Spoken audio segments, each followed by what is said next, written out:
Hi, this is my therapeutic relationship key assessment presentation.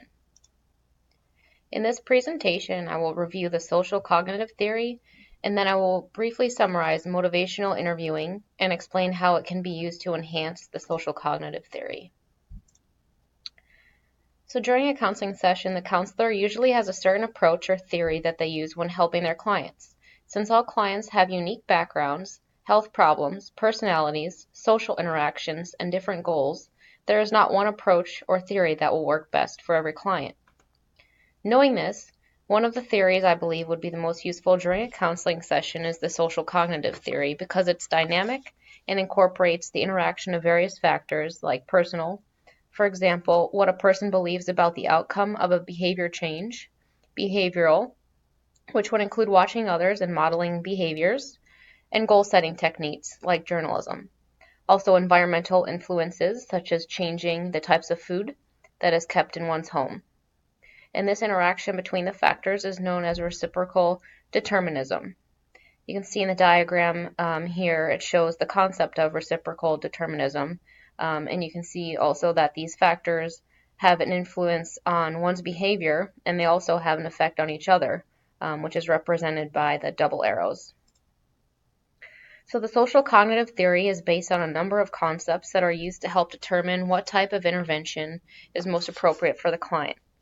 At first, the number of factors and the ways that they can all interact and affect one another seem overwhelming, but I feel that the way this is all encompassing, the aspect of social cognitive theory is one of the reasons why it seems the most feasible for me to incorporate it into a counseling session. So shown here are the components that make up the social cognitive theory. For the purpose of this presentation, I'm only going to focus on a couple, which are those that are in the orange boxes. So each client will have a varying definition of these concepts, so that what their definition is will determine and help guide the counselor on how to intervene.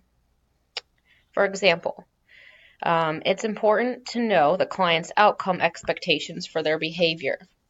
Are they aware of the health risks that exist if they don't change? Do they see value in changing? Are they afraid they won't like the behaviors that they have to do in order to reach their goal? So some interventions that can help guide the client's outcome expectations to be more conducive to their goal behavior are by educating them on health implications of their current practice or behaviors and their health status, modeling benefits that they can reap as a result of changing, and also letting them taste new foods and recipes, showing them that they might like some of those foods that are healthy that they didn't know either existed, or how to incorporate them into a meal. Self-efficacy is the client's confidence and ability to perform behaviors that are in line. Sorry about that. Self-efficacy is the client's confidence in their ability to perform behaviors that are in line with the desired outcome behavior. And when a client feels confident in their ability to perform a behavior, it's easier for them to continue doing what they need to in order to keep up with the positive acts. In this way, they perceive more control over their outcome and are less likely to become discouraged. High self-efficacy is a predictor of behavior change, and low self-efficacy is a predictor of behavior change in that it's unlikely that the behavior will change, or less likely. So what are some ways that the counselor can help to improve the client's self-efficacy? There are a lot of different ways, but some of the main ones are they can help them to develop the skills and knowledge that they need to perform the behaviors through demonstrations and trainings. They can also help them to set small goals that can ultimately lead to the bigger goal. And also encouragement is good, helping them know that they have someone there as their sort of cheerleader, and recognizing that they've put forth the effort and point out their strengths.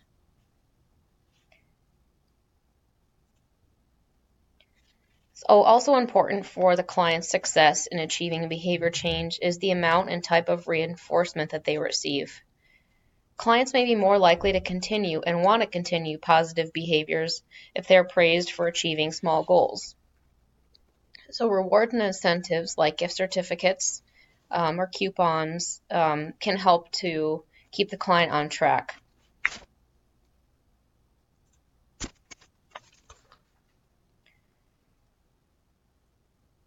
I chose to highlight some of the outcome expectations, self-efficacy, and reinforcement that I just went over because these are three principal concepts or particular concepts that can be enhanced by using my motivational interviewing. Motivational interviewing, in a nutshell, it is a collaborative, person-centered form of guiding to elicit and strengthen the client's motivation for change.